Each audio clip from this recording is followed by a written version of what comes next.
ನಮಸ್ಕಾರ ಕರ್ನಾಟಕ. ನನಗೆ ನಿನ್ನೆಯಿಂದ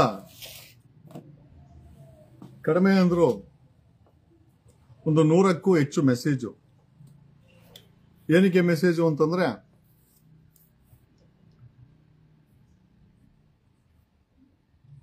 ಗಿರೀಶ್ ಮಠಣ್ಣ ಅವ್ರ ಬಗ್ಗೆ ತಾವು ಅನುಮಾನ ವ್ಯಕ್ತಪಡಿಸ್ತಾ ಇರೋದು ಇಡೀ ಹೋರಾಟದ ಮೇಲೆ ಪರಿಣಾಮ ಬೀಳುತ್ತೆ ಅಂತ. ಒಂದಷ್ಟು ಜನ ಗಿರೀಶ್ ಮಠಣ್ಣ ಅವರ ಅಭಿಮಾನಿಗಳು ಮೆಸೇಜ್ ಮೇಲೆ ಮೆಸೇಜ್ ಮಾತಾಡ್ತಾ ಇದ್ದಾರೆ. ನನಗೇನು ಬೇಜಾರಿಲ್ಲ. ಕಾರಣ ಯಾಕೆ ಅಂತಂದ್ರೆ, ಹೋರಾಟ ಅಂದಮೇಲೆ ಇವೆಲ್ಲ ನಾವು ನೋಡ್ಕೊಂಡೇ ಬಂದಿರೋದು. ನಮ್ಮ ಪ್ರಶ್ನೆ ಏನಪ್ಪಾ ಅಂತಂದ್ರೆ, ಧರ್ಮಸ್ಥಳದ ಹೋರಾಟ ಬರೀ ಧರ್ಮಸ್ಥಳಕ್ಕೆ ಸೀಮಿತವಾಗಿಲ್ಲ, ಬೆಳ್ತಂಗಡಿಗೆ ಸೀಮಿತವಾಗಿಲ್ಲ, ಮಂಗಳೂರಿಗೆ ಸೀಮಿತವಾಗಿಲ್ಲ, ಬೆಂಗಳೂರಿಗೂ ಸೀಮಿತವಾಗಿಲ್ಲ, ಇಡೀ ಪ್ರಪಂಚದಾದ್ಯಂತ ಇದ್ರ ಬಗ್ಗೆ ಚರ್ಚೆ ನಡೀತಾ ಇದೆ. ಇದನ್ನ ಮುನ್ನಡೆಸುವ ಪ್ರತಿಯೊಬ್ಬರು ಕೂಡ ಎಚ್ಚರಿಕೆಯಿಂದ ಇರಬೇಕಾಗತ್ತೆ.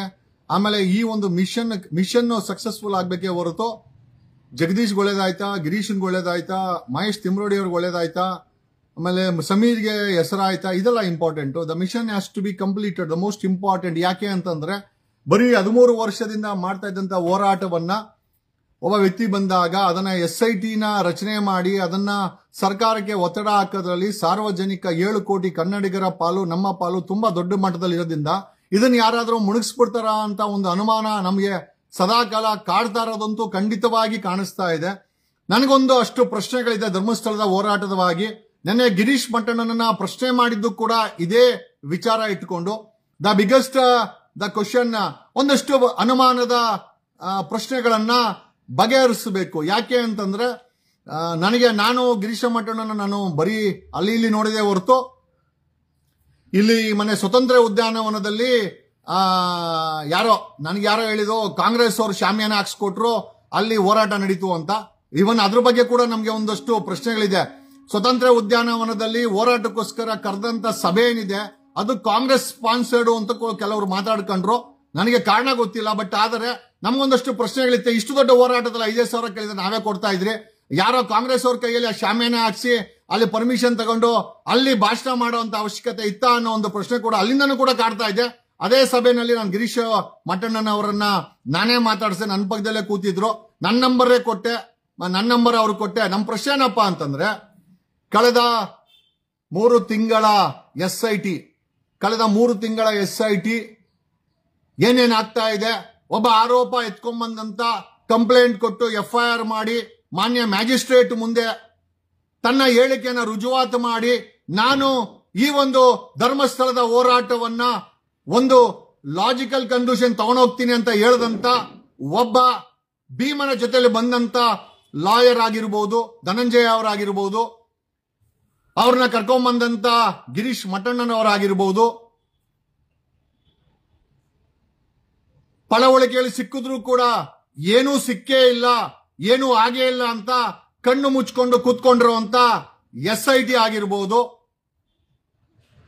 ಕಳೆದ 2 ತಿಂಗಳಾಯ್ತು ಭೀಮ ಅರೆಸ್ಟ್ ಆಗಿ ಅವನನ್ನ ಹೊರಗಡೆ ಕರ್ಕೊಂಡ್ಬರ್ಬೇಕು ಅನ್ನೋ ಒಂದು ಪ್ರಮೇಯನೇ ಇರದೆ, ನಮ್ಮ ಸಮಸ್ಯೆಗಳೇ ಜಾಸ್ತಿ ಅಂತ ಹೊರಗಡೆ ತಮ್ಮನ್ನ ತಾವು ರಕ್ಷಣೆ ಮಾಡ್ಕೊಳಕ್ಕೆ SIT ಜೊತೆ ಅಡ್ಜಸ್ಟ್ಮೆಂಟ್ ಮಾಡ್ಕೊಂಡಿರುವ ಕೆಲವು ಕರ್ನಾಟಕ ರಾಜ್ಯದ ಸರ್ಕಾರದ ಜೊತೆ, SIT ಜೊತೆ, ಪೊಲೀಸರ ಜೊತೆ ಅಡ್ಜಸ್ಟ್ಮೆಂಟ್ ಮಾಡ್ಕೊಂಡಿರೋ ಕೆಲವು ಮುಖವಾಡ ಹೋರಾಟಗಾರರೇ ಆಗಿರ್ಬೋದು. ನಮ್ಮ ಪ್ರಶ್ನೆ ಏನಪ್ಪಾ ಅಂತಂದ್ರೆ, SIT ರಚನೆಯಾಗಿ ಕೊಲೆಗಾರನಿಗೆ ಶಿಕ್ಷೆ ಆಗದ ಬದಲು ಒಬ್ಬ ಕಂಪ್ಲೇಂಟೆಂಟ್ ಅರೆಸ್ಟ್ ಮಾಡಿದ್ದಾರಲ್ಲ. 2.5 ತಿಂಗಳಾಯ್ತು, 75 ದಿವಸ ಆಯ್ತು. ಯಾರೂ ಕೂಡ ಭೀಮನನ್ನ ಹೊರಗಡೆ ಕರ್ಕೊಂಬರೋ ಅಂತ ಪ್ರಯತ್ನ ಯಾಕೆ ಮಾಡಿಲ್ಲ? ನನ್ನ ಮೊದಲ ಪ್ರಶ್ನೆ. ಯಾಕೆ ಕರ್ಕೊಂಬರ್ಬಾರ್ದಾಗಿತ್ತು?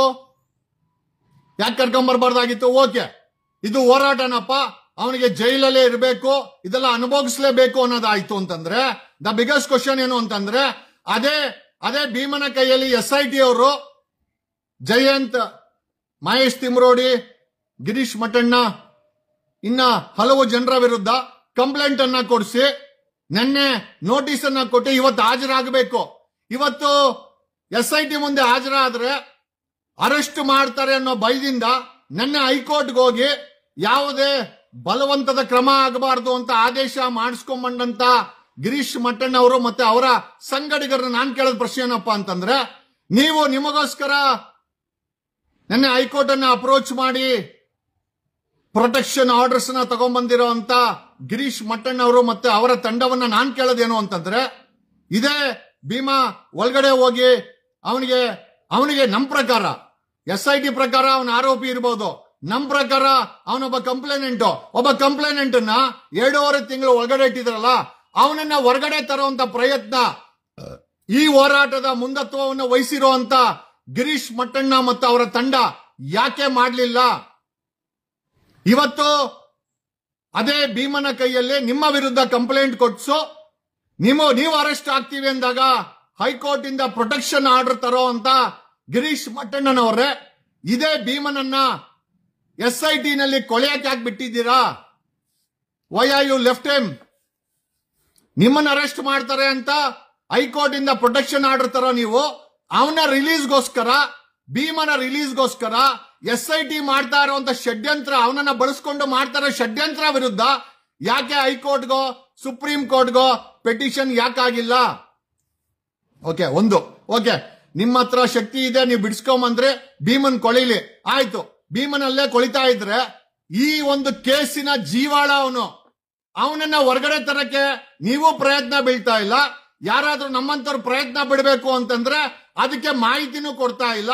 ಅಂದ್ರೆ ನಮಗಿರೋ ಮಾಹಿತಿ ಅಕಸ್ಮಾತ್ SIT ಕಸ್ಟಡಿನಲ್ಲಿ ಅಕಸ್ಮಾತ್ ಅಂತ ಹೇಳ್ತಾ ಇದ್ದೀನಿ, ಭೀಮಾ ಸತ್ತೋದ, ಆತ್ಮಹತ್ಯೆ ಮಾಡ್ಕೊಂಡ ಅಂತ ಬಂದ್ರೆ ಅಲ್ಲಿಗೆ ಕೇಸನ್ನೇ ಮುಚ್ಚಾಕದಂಗೆ ಅಲ್ವಾ?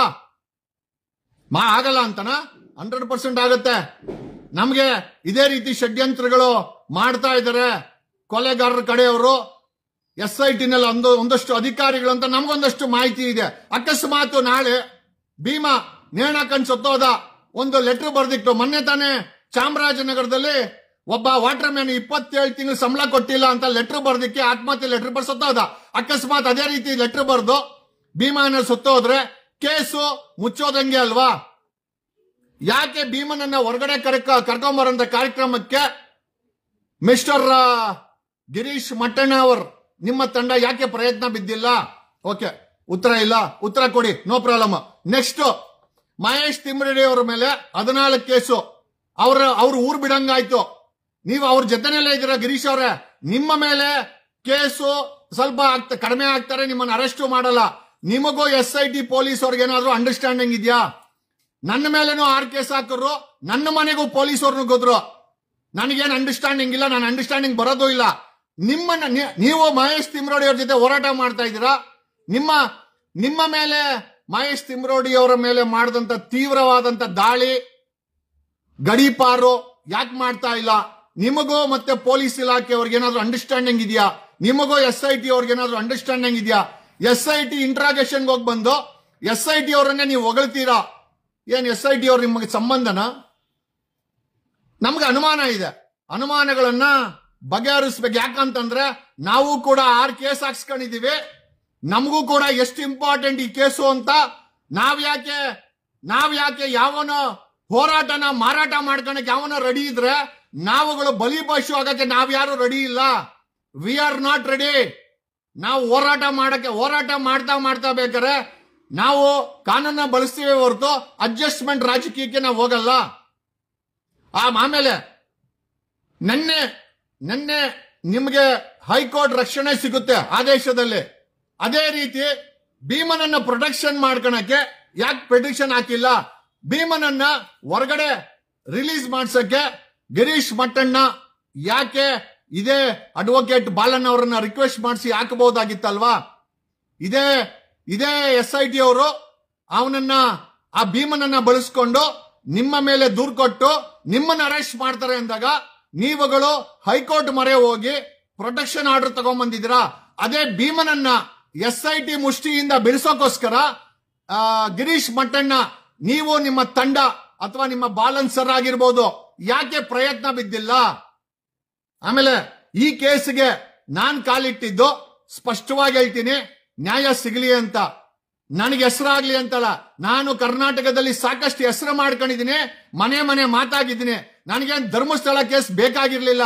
ನಾನು ಇಷ್ಟು ವರ್ಷದ ಸೌಜನ್ಯ ಹೋರಾಟದಲ್ಲಿ ಎಲ್ಲೂ ಕೂಡ ಪಾಲ್ಗೊಂಡಿಲ್ಲ. ಯಾಕೆ ಅಂತಂದ್ರೆ ನನಗೆ ಕ್ಲಾರಿಟಿ ಇರಲಿಲ್ಲ. ಯಾವಾಗ ಅಡ್ವೊಕೇಟ್ ಧನಂಜಯ ಅವರು ಈ ಕೇಸ್ಗೆ ಕಾಲಿಟ್ರು, ನಮಗೆ ಒಂದು ಕಾನ್ಫಿಡೆನ್ಸ್ ಬಂದೆ, ಅಡ್ವೊಕೇಟ್ ಧನಂಜಯ ಅವರು ಇದಾರ ಅಂದ್ಮೇಲೆ ಇದು ಕೇಸಲ್ಲಿ ಒಂದು ಒಳ್ಳೆತನ ಇರ್ತದೆ, ಒಂದು ಲಾಜಿಕಲ್ ಕನ್ಕ್ಲೂಷನ್ಗೆ ಹೋಗುತ್ತೆ. ಆಮೇಲೆ ಅಫ್ಕೋರ್ಸ್ ಧನಂಜಯ ಅವರ ಡೈಲಾಗ್ ಅನ್ನ ಇವತ್ತು ಕೂಡ ನಾನು ಮರೆಯಕ್ಕಾಗಲ್ಲ. ಎಲ್ಲಾ ಅಡ್ವೊಕೇಟ್ ನೋಡಿದ್ದೀರಾ, ನಮ್ಮಂತ ಅಡ್ವೊಕೇಟ್ ನೋಡಿಲ್ಲ ಅಂತ. ಈ ಡೈಲಾಗ್ ಅನ್ನ ಕೇಳಿದಾಗ ನಾನು ಹುಮ್ಮನ್ಸಾದೆ. ನನಗೂ ಕೂಡ ಕರ್ಕೊಂಡ್ ಯಾರು, ನನಗಿರೋ ಮಾಹಿತಿ ಪ್ರಕಾರ ಧನಂಜಯ ಅವ್ರನ್ನ ಕರ್ಕೊಂಡ್ ಬಂದವರು ಗಿರೀಶ್ ಮಟ್ಟಣ್ಣವರು. ಗಿರೀಶ್ ಮಟ್ಟಣ್ಣನವರೇ, ಧನಂಜಯ ಅವರು ಎಲ್ಲೋದ್ರು? ಈ ಕೇಸಿಂದ ಅವರು ಹಿನ್ನಡೆ ಆಗಕ್ಕೆ ಕಾರಣ ಏನು? ಕರ್ನಾಟಕ ಕೇಳ್ತಾ ಇದೆ, ತಾವು ಅದಕ್ಕೆ ಉತ್ತರ ಕೊಡಬೇಕು. ಧನಂಜಯ ಅವರ ಪಾತ್ರ ಏನು? ಧನಂಜಯ ಅವರು ಸುಮ್ಮನೆ ಆಗ್ಲಿಕ್ಕೆ ಕಾರಣ ಏನು? ಇಷ್ಟು ದಿನ ಭೀಮನನ್ನು ಅಲ್ಲೇ SIT ನಲ್ಲಿ ಕೊಳೆಯಕ್ಕೆ ಬಿಟ್ಟಿರೋದಕ್ಕೆ ಕಾರಣ ಏನು? ಭೀಮನನ್ನೇನಾದ್ರೂ ಮುಗ್ಸಕ್ಕೆ ಒಳಗಿನ ಶಕ್ತಿಗಳೇನಾದ್ರೂ ಸ್ಕೆಚ್ ಹಾಕಿದಿರಾ? ಅದಕ್ಕೆ ಷಡ್ಯಂತ್ರ ನಡೀತಾ ಇದೆಯಾ? ನಿಮ್ಮನ್ನ ಪ್ರೊಟೆಕ್ಷನ್ ಮಾಡ್ಕೊಳಕ್ಕೆ ಹೈಕೋರ್ಟ್ ಮೊರೆ ಹೋಗೋ ಅಂತ ಏನೋ ಗಿರೀಶ್ ಮಟ್ಟಣ್ಣ ಅದೇ ಭೀಮನನ್ನ ಬಿಡಿಸ್ಲಿಕ್ಕೆ ಯಾಕೆ ಪ್ರಯತ್ನ ಬೀಳಲಿಲ್ಲ ಅಣ್ಣ? ಅದನ್ನ ಕೇಳ್ತಾ ಇದ್ದೀವಣ್ಣ, ಆರಾಮಾಗಿ ಉತ್ತರ ಕೊಡಿ ಅಣ್ಣ. ನನಗೆ ನಿನ್ನೆಯಿಂದ ಕನಿಷ್ಠ 100ಕ್ಕೂ ಹೆಚ್ಚು ಫೋನು, 500ಕ್ಕೂ ಹೆಚ್ಚು ಮೆಸೇಜ್, ಗಿರೀಶ್ ಮಟ್ಟಣ್ಣನ ಬಗ್ಗೆ ಮಾತಾಡಬೇಡಿ ಅಂತ. ಯಾಕೆ ನಿಮ್ಗೆ ಗಿಲ್ಟಿ ಗಿರೀಶ್ ಮಟ್ಟಣ್ಣ? ಯಾಕೆ ನಿಮ್ಗೆ guilty? I wanted to know. Okay, ಇದೆಲ್ಲ ಬಿಟ್ಟಾಕನ ಗಿರೀಶ್ ಮಟ್ಟಣ್ಣನವರ್ ಪವರ್ ಟಿವಿ ಅನ್ನೋ ಬಾಯಿಗೆ ಬಂದಾಗೆ ನಿಮ್ಮನ್ನ ಅದ್ಯಾವುದೋ ಟಿವಿಲಿ ಕುತ್ಕೊಂಡು ಎಷ್ಟೆಷ್ಟು ಕೆಟ್ಟ ಪದ ಬಳಸ್ದ. ಯಾಕೆ ಅವನ ಮೇಲೆ ಕೇಸ್ ಹಾಕಿಲ್ಲ ಗಿರೀಶ್ ಮಟ್ಟಣ್ಣ? ನಮಗೆ ನಿಮ್ಮಿಂದ ಉತ್ತರ ಬೇಕಾಗಿದೆ. ಪವರ್ ಟಿವಿ ರಾಕೇಶ ನಿಮ್ ಸಂಬಂಧಿನ ಅಥವಾ ನಿಮಗೂ ಅವ್ರಿಗೆ ಏನಾದ್ರು ಅಂಡರ್ಸ್ಟ್ಯಾಂಡಿಂಗ್ ಇದೆಯಾ? ಅಷ್ಟು ಕೆಟ್ಟ ಕೆಟ್ಟ ಪದಗಳನ್ನು ಆಟಾಡಿದ ಮೇಲೂ ಸಹ ಅವನ ಮೇಲೆ ಯಾಕೆ ತಾವು ದೂರು ಕೊಡ್ಲಿಲ್ಲ? ಸುಮ್ಮನೆ ಧ್ವನಿ ಮಾಡಿದವರ ಮೇಲೆ ಕರ್ನಾಟಕದಾದ್ಯಂತ 150ಕ್ಕೂ ಹೆಚ್ಚು ಸುಳ್ಳು ಕೇಸುಗಳನ್ನ, ರೌಡಿ ಶೀಟರ್ಗಳನ್ನ ಇದೇ ಕಾಂಗ್ರೆಸ್ ಸರ್ಕಾರ ಪೊಲೀಸ್ ಇಲಾಖೆ ಕೈಯಲ್ಲಿ ಮಾಡಿಸಿದೆ. ಅಂತ ಸಂದರ್ಭದಲ್ಲಿ ಅಷ್ಟು ಕೆಟ್ಟ ಪದಗಳನ್ನ ಬಳಸಿದಂತ ರಾಕೇಶ್ ಪವರ್ ಟಿವಿ ಅವರ ಮೇಲೆ ತಾವು ಕಾನೂನು ಕ್ರಮ ಯಾಕೆ ಜರುಗಿಸಲಿಲ್ಲ? ಗಿರೀಶ್ ಮಟ್ಟಣ್ಣ ಅಣ್ಣ ದಟ್ಸ್ ಆಲ್ ಅಣ್ಣ. This is my questions. If possible ಉತ್ತರ ಕೊಡಣ್ಣ. ಓಕೆ, ಆಮೇಲೆ ಈ ಹೋರಾಟನ ಎಲ್ಲಿಗೆ ತಗೊಂಡೋಗ್ಬೇಕು ಅಂತಿದ್ಯಾ ಗಿರೀಶ್ ಮಟ್ಟಣ್ಣ? ಕರ್ನಾಟಕಕ್ಕೆ ದಯಮಾಡಿ ತಿಳಿಸಣ್ಣ. This is what we wanted to ask, including ಹೋದ ತಿಂಗಳು ಸ್ವತಂತ್ರ ಉದ್ಯಾನವನದಲ್ಲಿ ಒಂದು ಹೋರಾಟ ಆರ್ಗನೈಸ್ ಆಗುತ್ತೆ. ಆ ಹೋರಾಟಕ್ಕೆ ನಾನು ಹೋಗ್ತೀನಿ. ನನ್ನ ಪಕ್ಕದಲ್ಲಿ ಗಿರೀಶ್ ಮಟ್ಟಣ್ಣನ ಕೂತ್ಕೊಂಡಿರ್ತಾರೆ. ನಾನು ಅಲ್ಲಿ ಒಂದಿಷ್ಟು ದಿನ ವಿಚಾರಣೆ ಮಾಡ್ಕೊಂಡೆ. ಎಲ್ಲ ಚೆನ್ನಾಗಿ ಶಾಮಿಯಾನ ಹಾಕಿದ್ರ, ವೆಲ್ ಆರ್ಗನೈಸ್ ಶಾಮಿಯಾನ, ಇದೆಲ್ಲ ಶ್ರೀಮಂತರ ಹಾಕಂತದ್ದು, ಆಮೇಲೆ ಇಲ್ಲಿರುವಂತ ಎಲ್ಲ ಚೆನ್ನಾಗಿರೋಂಥದ್ದು. ನಾನು ಯಾರೋ ನನಗೆ ಗೊತ್ತಿರೋಂಥ ಸ್ನೇಹಿತರನ್ನ ಕೇಳ್ಕೊಂಡೆ, ಇಲ್ಲಣ್ಣ ಇದು ಯಾರೋ ಕಾಂಗ್ರೆಸ್ ಸ್ಪಾನ್ಸರ್ ಮಾಡವ್ರೆ ಅಂತಂದ್ರು. ಮಾಡವ್ರೆ ಇಲ್ಲ ಗೊತ್ತಿಲ್ಲ ನನಗೆ. ಅಲ್ರಿ, ಇದೇ ಕಾಂಗ್ರೆಸ್ ಸರ್ಕಾರನೇ SIT ಅಲ್ಲ ಹಿಡಿಸ್ತಾ ಇದೆ. ಇದೇ ಕಾಂಗ್ರೆಸ್ ಸರ್ಕಾರನೇ 150ಕ್ಕೂ ಹೆಚ್ಚು FIR ಗಳನ್ನ ಧ್ವನಿ ಎತ್ತೋರ್ ಮೇಲೆ ಹಾಕಿದರೆ, ನನ್ನ ಮೇಲೆ 6 ಹಾಕಿದರೆ, ಮಹೇಶ್ ತಿಮ್ರೋಡಿ ಅವ್ರ ಮೇಲೆ 14 ಹಾಕಿದ್ದಾರೆ. ಮಹೇಶ್ ತಿಮ್ರೋಡಿ ಅವ್ರಿಗೆ ಗಡೀಪಾರು ಮಾಡಿದರೆ. ಅಂತ ಕಾಂಗ್ರೆಸ್ ಸರ್ಕಾರದ ಯಾರೋ ಹುಡುಗರು ಅಲ್ಲಿ ಸ್ವತಂತ್ರ ಉದ್ಯಾನವನದಲ್ಲಿ ಅದನ್ನ ಸ್ಪಾನ್ಸರ್ ಮಾಡಿದ್ರು ಅಂತ ನಾನು ಕೇಳ್ಪಟ್ಟೆ. ನಿಜನ ಸುಳ್ಳೋ ಗೊತ್ತಿಲ್ಲ. ನಮ್ ಪ್ರಶ್ನೆ ಏನಪ್ಪಾ ಅಂದ್ರೆ 5,000 50,000 ಹಾಕಿದ್ರೆ ಮಾಮೂಲಿ ಶಾಮಿಯಾನ ಹಾಕಿ ಯಾವ್ದೋ ಒಂದು ಮೈಕ್ ಎತ್ಕೊಂಡ್ಬಂದು ಇಕ್ಕಿದ್ರೆ ಆಗೋಗಿತ್ತು. ನಮ್ಗೆ ಯಾವ್ದೋ ಪಕ್ಷದವ್ರು ಸ್ಪಾನ್ಸರ್ ಮಾಡಿ ಅದಕ್ಕೆ ಹೋರಾಟ ಮಾಡ್ಬೇಕು ಅಂತಂದ್ರೆ ಅದೇ ಕಾಂಗ್ರೆಸ್ ಸರ್ಕಾರದ ಕೆಳಗಡೆ ಇದೇ SIT ಧರ್ಮಸ್ಥಳದ ತನಿಖೆ ಹಳ್ಳ ಹಿಡಿತಾ ಇದೆ.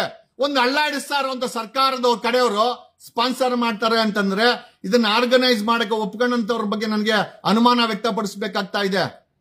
ಹೋರಾಟ ಅನ್ನೋದು ಪವಿತ್ರತೆಯಿಂದ ಸಾಗಬೇಕು. ಹೋರಾಟ ಅನ್ನೋದು ಮಿಷನ್ ಕಂಪ್ಲೀಟ್ ಆಗ್ಬೇಕು. ಹೋರಾಟ ಅಂದ್ಮೇಲೆ ಧ್ವನಿ ಎತ್ತದ ಮೇಲೆ ಅದಕ್ಕೆ ನ್ಯಾಯ ಸಿಗಬೇಕು. ಕನಿಷ್ಠ ಪಕ್ಷ ಲಾಜಿಕಲ್ ಕನ್ಕ್ಲೂಷನ್ಗೆ ಹೋಗಬೇಕು. ಇಲ್ಲಿ ಯಾವನ ಹೆಸರು ಮಾಡ್ಕೊಬೇಕು, ಯಾವನ ಕಾಸು ಮಾಡ್ಕೊಬೇಕು, ಯಾವನ್ನ ಬಲಿ ಪಶು ಕೊಡ್ಬೇಕು, ಯಾವನ ಪ್ರೊಟೆಕ್ಷನ್ ತರಬೇಕು, ಇದೆಲ್ಲ ಕತೆ. We want justice. ಧನಂಜಯ ಅವರು ಕರ್ಕೊಂಡ್ಬಂದಿದ್ಯಾರು? ಬ್ಯಾಕ್ಔಟ್ ಆಗಕ್ಕೆ ಕಾರಣ ಯಾರು? ಪವರ್ ಟಿವಿಯನ್ನು ಇಷ್ಟೆಲ್ಲ ಮಾತಾಡ್ದ, ಅವನ ಮೇಲೆ ಕೇಸ್ ಆಗದಿರೋಕ್ಕೆ ಕಾರಣ ಏನು? ಮಹೇಶ್ ತಿಮ್ರೋಡಿ ಮೇಲೆ 14 ಕೇಸ್ ಆಗುತ್ತೆ, ಗಡೀಪಾರ್ ಆಗುತ್ತೆ. ಅದೇ ಜೊತೆಲಿರುವ ಗಿರೀಶ್ ಮಟ್ಟಣ್ಣ ಅವ್ರ ಮೇಲೆ ಪೊಲೀಸ್ ಅವ್ರು ಏನು ಕ್ರಮನೇ ಜರುಗಿಸಲ್ಲ. ಅಲ್ಲ, ಪೊಲೀಸ್ ಇಲಾಖೆ ಬಿಟ್ಟಿದ್ದೀರಾ ಅಥವಾ ಪೊಲೀಸ್ ಅವ್ರ ಕನೆಕ್ಷನ್ ಬಿಟ್ಟಿದ್ದೀರಾ? ಗಿರೀಶ್ ಮಟ್ಟಣ್ಣ ದಯಮಾಡಿ ತಿಳಿಸಿ. ಗಿರೀಶ್ ಮಟ್ಟಣ್ಣ ಇರೋದು ಇದೇ ಕೊಡಗೇಲಿನಲ್ಲಿ. ಕೊಡಗೇಲಿ ಇನ್ಸ್ಪೆಕ್ಟರ್ ನನ್ನನ್ನು ಅರೆಸ್ಟ್ ಮಾಡಿದಾಗ ಒಂದು ಮಾತು ಹೇಳ್ತಾನೆ, ಗಿರೀಶ್ ಮಟ್ಟಣ್ಣ ಅವ್ರ ಪರಿಚಯನ ಅಂತ ಕೇಳ್ತಾನೆ. ಕೊಡಗೇಲಿ ಇನ್ಸ್ಪೆಕ್ಟರ್ ಮುತ್ತು ನಾನು ಹೇಳ್ತೀನಿ ಪರಿಚಯ ಇಲ್ಲ ಅಂತ.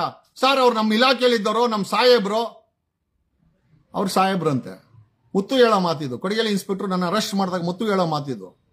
ಅವನು ಇನ್ನೊಂದು ಮಾತು ಹೇಳ್ದ, ಸರ್ ನಾವು ಅವ್ರ ಸಂಪರ್ಕ ಬಿಟ್ಟಿಲ್ಲ, ಅವರು ನಮ್ಮ ಸಂಪರ್ಕ ಬಿಟ್ಟಿಲ್ಲ, ಡಿಪಾರ್ಟ್ಮೆಂಟ್ ಬಿಟ್ಕೊಡ್ತೀರಾ, ನಾವೆಲ್ಲ ಒಂದೇ, ನೀವ್ಯಾಕೆ ಇದನ್ನ ತಲೆ ಮೇಲೆ ಹಾಕಂತೀರಾ ಅಂತ ಕೊಡಗೇಲಿ ಇನ್ಸ್ಪೆಕ್ಟರ್ ಮುತ್ತು ಹೇಳಿದ ಮಾತು ಇವತ್ತು ಕೂಡ ಕಿವಿಲಿ ಗಿರಿಗಿರಿ ಅಂತ ಇದೆ. ನಾನು ಸ್ಪಷ್ಟನೆ ಕೇಳ್ಬೇಕಂತಿದ್ದೆ ಗಿರೀಶ್ ಮಟ್ಟಣ್ಣ, ಆದ್ರೆ ಕೇಳೋ ಅಂತ ಸಮಯನೂ ಬರಲಿಲ್ಲ, ಆ ಒಂದು ಪರಿಸ್ಥಿತಿನೂ ಬರಲಿಲ್ಲ. ನಮ್ಮ ಪ್ರಶ್ನೆ ಏನಪ್ಪಾ ಅಂತಂದ್ರೆ, ಈ ಮಿಷನ್ ಹಳ್ಳ ಹಿಡಿಬಾರ್ದು ಅನ್ನೋದೇ ನಮ್ಮ ಉದ್ದೇಶ.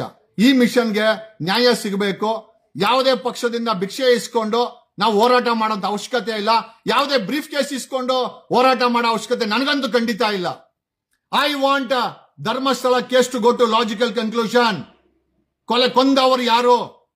ಒಂದಷ್ಟು ಜನ ಹೆಣ್ಮಕ್ಳು ಸಿಎಂ ಹತ್ರ ಹೋಗಿ ಒಂದು ಪ್ರಶ್ನೆ ಕೇಳಿದ್ರು, ಕೊಂದವರು ಯಾರು? ನಾನು ಇದಕ್ಕೊಂದು ಆಡ್ ಮಾಡ್ತೀನಿ, ಮಾರಾಟ ಆದವರು ಯಾರು? ಮುಖವಾಡ ಹಾಕೊಂಡ್ರವ್ರು ಯಾರು? ಭೀಮನನ್ನ ಒಳಗಡೆ ಕೊಳೆತು ನೇಣಾಕೊಂಡು ಸತ್ತೋಗ್ಲಿ ಅಂತ ಕಾಯ್ತಾ ಇರೋರು ಯಾರು? ಎಲ್ಲ ಇದೆ. ನನ್ನ ಮೇಲೇನು ಆರ್ ಕೇಸ್ ಆಗಿದೆಯಪ್ಪ. ಗಿರೀಶ್ ಮಟ್ಟಣ್ಣ ಈ ಹೋರಾಟಕ್ಕೆ ಬಂದು ನಾನು ಯಾವ ಜವಾಬ್ದಾರಿಯಿಂದ ಈ ವಿಡಿಯೋ ಮಾಡ್ತಾ ಇದ್ದೀನಿ ಅಂತಂದ್ರೆ, 6 ಕೋಟಿ ಕನ್ನಡಿಗರು ನನ್ನನ್ನು ಕೂಡ ಲೆಕ್ಕಾಚಾರ ಕೇಳುವಂತ ಜವಾಬ್ದಾರಿ ಇದೆ ಅವ್ರ ಮೇಲೆ. ಅದಕ್ಕೆ ಉತ್ತರ ಕೊಡುವಂತ ಜವಾಬ್ದಾರಿ ಕೂಡ ನನ್ನ ಮೇಲೆ ಇದೆ. ಯಾರೋ ಹೋರಾಟ ಮಾಡ್ತೀವಿ, ನಮ್ಮ ತೀಟೆಗಳನ್ನ ನೋಡೋಕ್ಕೋಸ್ಕರ ಹೋರಾಟ ಮಾಡೋದಲ್ಲ. ಭೀಮನನ್ನ ಇಷ್ಟು ದಿನ SIT ಕಸ್ಟಡಿಯಲ್ಲಿ ಬಿಟ್ಟಿರೋದೇ ಮಹಾ ಅಪರಾಧ. ಅವನನ್ನ ಬಿಡಿಸ್ಕೊಂಡ್ ಬರ್ಬೇಕಾಗಿತ್ತು, ಅವನ್ನ ಕರ್ಕೊಂಡ್ಬಂದು ತಗಲಾಕಾಯ್ತು. ಅವನು ಸಾಯ್ಲಿ ಅಂತ ಬಿಟ್ಟಿದ್ದೀರಿ ಅಂತಂದ್ರೆ ನಿಮ್ಮ ಮಾನಸಿಕ ಸ್ಥಿತಿ ಅರ್ಥ ಆಗುತ್ತೆ ನನಗೆ.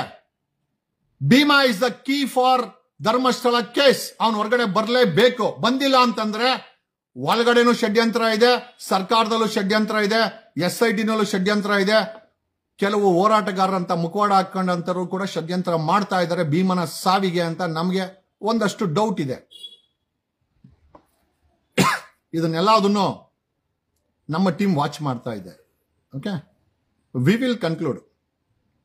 ಯಾವುದೇ ಡೌಟ್ ಇಟ್ಕೊಂಬಿಡಿ. ಯಾವನೇ ಮಾರಾಟ ಆಗಿದ್ರೋ ಅವ್ರ ಮುಖವಾಡವನ್ನ ತೆಗಿತೀವಿ. When we can unmask SIT, when we can unmask all the 3 parties in Karnataka, when it come to Dharmasthala ವಿಚಾರಕ್ಕೆ ಬಂದಾಗ ನೀವು ಕೆಟ್ಟ ಕಮೆಂಟ್ ಹಾಕೋರೆಲ್ಲ ಗಿರೀಶ್ ಮಟ್ಟಣ್ಣನವರ ಸಾಥಿಗಳು ಅಂತ ಗೊತ್ತಿದೆ. ಆದ್ರೂ ನಾನು ತಲೆ ಕೆಡಿಸ್ಕೊಳ್ಳಲ್ಲ. ಯಾಕೆ ಅಂತಂದ್ರೆ ನಾನು ಗಿರೀಶ್ ಮಟ್ಟಣ್ಣಲ್ಲ ಇಂಪಾರ್ಟೆಂಟು, ಧರ್ಮಸ್ಥಳಕ್ಕೆ ನ್ಯಾಯ ಸಿಗೋದು ಇಂಪಾರ್ಟೆಂಟು, ಹೋರಾಟ ಜಯ ಸಿಗೋದು ಇಂಪಾರ್ಟೆಂಟು. ನಾನ್ ಮಾರಾಟನೂ ಆಗಲ್ಲ, ನನಗೆ ಮಾರಾಟ ಆಗೋಂತ ಅವರ ಸವಾಸನೂ ಬೇಡ. ನಾನು ಯಾವನ್ ಕೈಲ ಉಗಿಸ್ಕೊಳಲ್ಲ. ನಾನು ಉಗಿದಿದ್ದೀನಿ, ಪವರ್ ಟಿವಿಯನ್ಗೆ ನಾನು ಉಗಿದಿದ್ದೀನಿ, ನಾನು ಉಗಿಸ್ಕೊಂಡಿಲ್ಲ. ಉಗಿಸ್ಕೊಂಡ ಮೇಲೆ ಅವನ ಮೇಲೆ ಕೇಸ್ ಹಾಕಬೇಕಾಗಿತ್ತು. ಯಾಕೆ ಹಾಕಿಲ್ಲ ಅಂತ ನಾನು ಕೇಳಕ್ ಹೋಗಲ್ಲ. ಭೀಮನ್ ಯಾಕೆ ಬಿಟ್ಟಿದ್ದೀರಾ? ನಿಮ್ಮನ್ನ ರಕ್ಷಣೆ ಮಾಡ್ಕೊಳ್ಳೋ ಅಂತ ನೀವು ಭೀಮನ್ ಯಾಕೆ ಕೊಳೆಯಕ್ ಬಿಟ್ಟಿದ್ದೀರಾ? ಭೀಮನ್ ಸಾವಿಗೆ ನೀವು ಕಾಯ್ತಾ ಇದ್ದೀರಾ ಅನ್ನೋ ಪ್ರಶ್ನೆ ಜನ ನನ್ನ ಕೇಳ್ತಾ ಇದ್ದಾರೆ. ನಾನು ನಿಮ್ಮನ್ನ ಕೇಳ್ತಾ ಇದ್ದೀನಿ. ಹೋರಾಟವಾಗಿರ್ಬೇಕೇ ಹೊರತು, ಅದೇ ಹೇಳ್ತಾರಲ್ಲ, if you can't deliver the justice at least don't get sold to the briefcase ಅಂತ ಹೇಳ್ತಾರೆ. ಕೊನೆ ಪಕ್ಷ ನಿನ್ ಕೈಯಲ್ಲಿ ನ್ಯಾಯ ಕೊಡಕ್ಕಾಗಿಲ್ಲ ಅಂತ ಪರವಾಗಿಲ್ಲ, ಹಣದ ಬಾಕ್ಸ್ಗೆ ಮಾರಾಟ ಆಗಬೇಡ ಅನ್ನೋ ಗಾದೆಯನ್ನ ನಿಮ್ಮ ಮುಂದೆ ಇಡುತ್ತಾ, ಕಣದಲ್ಲೂ ಕನ್ನಡ, ಧರ್ಮಸ್ಥಳ ಹೋರಾಟದ ಕಣದಲ್ಲೂ ಸೌಜನ್ಯಗೆ ನ್ಯಾಯ ಸಿಗಬೇಕು. ಸೌಜನ್ಯ ಅಂದ ತಕ್ಷಣ ಮತ್ತೊಂದು ವಿಚಾರ ಜ್ಞಾಪಕ ಬರ್ತಾ ಇದೆ. ಸೌಜನ್ಯಳ ಸಾವಿನ ಮರು ತನಿಖೆಗೆ ಹೈಕೋರ್ಟ್ಗೆ ಯಾಕೆ ಅಪೀಲ್ ಹಾಕಿಲ್ಲ? ಸುಪ್ರೀಂ ಕೋರ್ಟ್ಗೆ ಯಾಕೆ ಅಪೀಲ್ ಹಾಕಿಲ್ಲ? ಮಟ್ಟಣ್ಣ ನೀನೇ ಹೇಳಣ್ಣ ದಯಮಾಡಿ. ಥ್ಯಾಂಕ್ಸ್ ಎ ಲಾಟ್ ಅಣ್ಣ. ಓಕೆ, ನನಗೆ ಹೆದರಕ್ಕೂ ಗೊತ್ತಿಲ್ಲ, ಬೆದರಕ್ಕೂ ಗೊತ್ತಿಲ್ಲ. ಷಡ್ಯಂತ್ರ ಮಾಡಿದ್ರೆ ಮುಖವಾಡ ತೆಗೆದೇ ಅಭ್ಯಾಸ ನನಗೆ ಹೋರಾಟದಲ್ಲಿ ನಿಯತ್ತಾಗಿರ್ಬೇಕು, ಇಲ್ಲ ಮುಚ್ಕೊಂಡು ಮನೆಗೆ ಹೋಗ್ಬೇಕು. ನನಗೆ ಮಾರಾಟ ಆಗಿ ನಾನು ಬಿಲ್ಡಿಂಗ್ ಕಟ್ಕೊಳೋದು, ಕಾರ್ ತಗೊಳೋದು, ನನ್ನ ಆಸ್ತಿನ ಹೆಚ್ಚಿಸ್ಕೊಳೋ ಅಂತ ಪ್ರಮೇಯ ನನಗಂತೂ ಇಲ್ಲ. We are born rich. ನಾವು ಜಮೀನ್ದಾರರಾಗಿ ಬದುಕಿದ್ದೀವಿ, ಜಮೀನ್ದಾರರಾಗಿ ಜೀವನ ಮಾಡ್ತೀವಿ, ಜಮೀನ್ದಾರರಾಗಿ ಸಾಧ್ಯವಾದ ಕೆಲಸ ಮಾಡ್ತೀವಿ, ಮುಚ್ಕೊಂಡು ಮನೆಗೆ ಹೋಗ್ತೀವಿ. ನಮ್ಗೆ ಯಾವನ ಹತ್ರ ಏನಾದ್ರು ಅನ್ನಿಸ್ಕೊಂಡ್ರೆ, ಯಾವನಾದ್ರೂ ಫಿಕ್ಸ್ ಮಾಡಕ್ಕೆ ಟ್ರೈ ಮಾಡಿದ್ರೆ ಅವನನ್ನ ಕಾಲು ಬೂಟವರೆಗೂ ತರೋವರೆಗೂ ನಮಗೂ ನೆಮ್ಮದಿ ಇರಲ್ಲ. ಬಾಯಿಗೆ ಬಂದಂಗೆ ಮಾತಾಡೋದಲ್ಲ, ಅಥವಾ ಬಾಯಿಗೆ ಬಂದಂಗೆ ನಾನು ವಿಕ್ಟಿಮ್ ಕಾರ್ಡ್ ಆಡ್ಕೊಂಡು ನಾನು ಹೋರಾಟಗಾರ ಅನ್ಕೊಳ್ಳೋದು ಅಲ್ಲ. ಈ ಒಂದು ಹೋರಾಟ ಯಾವ ಕಡೆ ಹೋಗ್ತಾ ಇದೆ, ಈ ಲೋಪದೋಷಗಳಿಗೆ ಕಾರಣಕರ್ತರು ಯಾರು, Who is reasonable? Who is reason for all this? Thanks a lot. ಕಣ ಕಣದಲ್ಲೂ ಕನ್ನಡ ಹೋರಾಟ, ಧರ್ಮಸ್ಥಳದ ಹೋರಾಟ ನಿಮಗೆ ಎಷ್ಟು ಮುಖ್ಯನೋ ನಮಗೂ ಅಷ್ಟೇ ಮುಖ್ಯ. ಧರ್ಮಸ್ಥಳದ ಮಟ್ಟದಲ್ಲಿದ್ದ ಹೋರಾಟನ ಪ್ರಪಂಚದ ಮಟ್ಟಕ್ಕೆ ತಲುಪಿಸಕ್ಕೆ ಸಾಕಷ್ಟು ಜನ ಪ್ರಯತ್ನ ಬಿದ್ದಿದ್ದಾರೆ. ಅದು ತಲುಪಿದೆ ಕೂಡ. SIT ರಚನೆ ಮಾಡಿದ್ರು ನ್ಯಾಯ ಕೊಡೋಕ್ಕೋಸ್ಕರನೇ ಹೊರತು 150 ಕೇಸು. ನಾನು ಯಾರೋ ಮೋಹನ್ ಬುಗಾಡಿ ಅಂತ ಬೆಳಗಾವಿಯಿಂದ ಫೋನ್ ಮಾಡಿದ್ದ. ಗಿರೀಶ್ ಮಠಣ್ಣ ನಿಮಗೆ ಹೇಳ್ತಾ ಇದ್ದೀನಿ, ಅವನು ನಿಮ್ ಜೊತೆ ನಿಂತ್ಕೊಂಡಿದ್ದಕ್ಕೆ ಅವನ ಮೇಲೆ ಒಂದು FIR ಆಗಿದೆ. ಅವನ ಫೋನ್ ಅನ್ನ ತಾವು ರಿಸೀವ್ ಮಾಡ್ತಾ ಇಲ್ಲ. ಯಾಕೆ? SIT ನಿಮ್ಮನ್ನ ಇಂಟ್ರಾಗೇಷನ್ ಮಾಡಿದ್ಮೇಲೆ ಹೊರಗಡೆ ಬಂದು SIT ನ ಯಾಕೆ ಹೊಗಳ್ತೀರಾ ಗಿರೀಶ್ ಮಠಣ್ಣ? ಆ ಪೊಲೀಸ್ ಇಲಾಖೆಯ ವಾಸನೆ ಇನ್ನ ಹೋಗಿಲ್ವಾ? ಎಲ್ಲ ಅಬ್ಸರ್ವ್ ಮಾಡ್ತಾ ಇದೀವಿ ಮಟ್ಟಣ್ಣ. ನೀವು ಪೊಲೀಸ್ ಡಿಪಾರ್ಟ್ಮೆಂಟೇ ಇರ್ಬೋದು, ನಾನು ವಕೀಲನೇ ಇರ್ಬೋದು, ನಿಮ್ ಪೊಲೀಸು ತನಿಖೆನೇ ಮಾಡ್ಬೋದು. ನಾವು ಬರೀ ಅಬ್ಸರ್ವೇಷನ್ ಅಲ್ಲಿ ವಾಸನೆನಲ್ಲಿ ಹೇಳ್ತೀವಿ ಯಾವ ಡಾಗಿ ಯಾವ ಇಲಾಖೆಗೆ ಸೇರಿದ್ದು, ಯಾವ ಡಾಗಿ ಯಾರ ಮನೆಯದು ಅಂತ. Thanks a lot, love you all.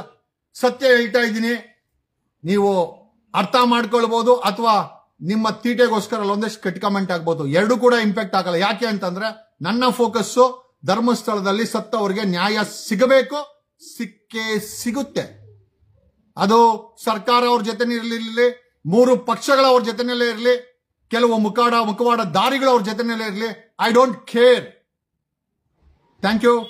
ಕಣ ಕಣದಲ್ಲೂ ಕನ್ನಡ, ಧರ್ಮಸ್ಥಳ ಹೋರಾಟದಲ್ಲಿ ಕಣ ಕಣದಲ್ಲೂ ಸೌಜನ್ಯ ಮತ್ತೆ ನ್ಯಾಯ ಸಿಗಲಿ ಅನ್ನೋ ಆ ಒಂದು ಮನಸ್ಥಿತಿ ಇದೆಯಲ್ಲ, ಅದಕ್ಕೆ ನನ್ನ ಸಲಾಂ ಅಂತ ಹೇಳುತ್ತಾ, I am not against anybody, but justice ಅನ್ನು ಯಾರಾದ್ರೂ ಮಾರಾಟ ಮಾಡಿದ್ರೆ ಅವರ ಮುಖವಾಡವನ್ನ ಬಿಡಿಯಾಗಿ ಬಿಚ್ಚಾಕ್ ಬಿಡ್ತೀನಿ. ಎಚ್ಚರ ಇರ್ಲಿ. Be careful.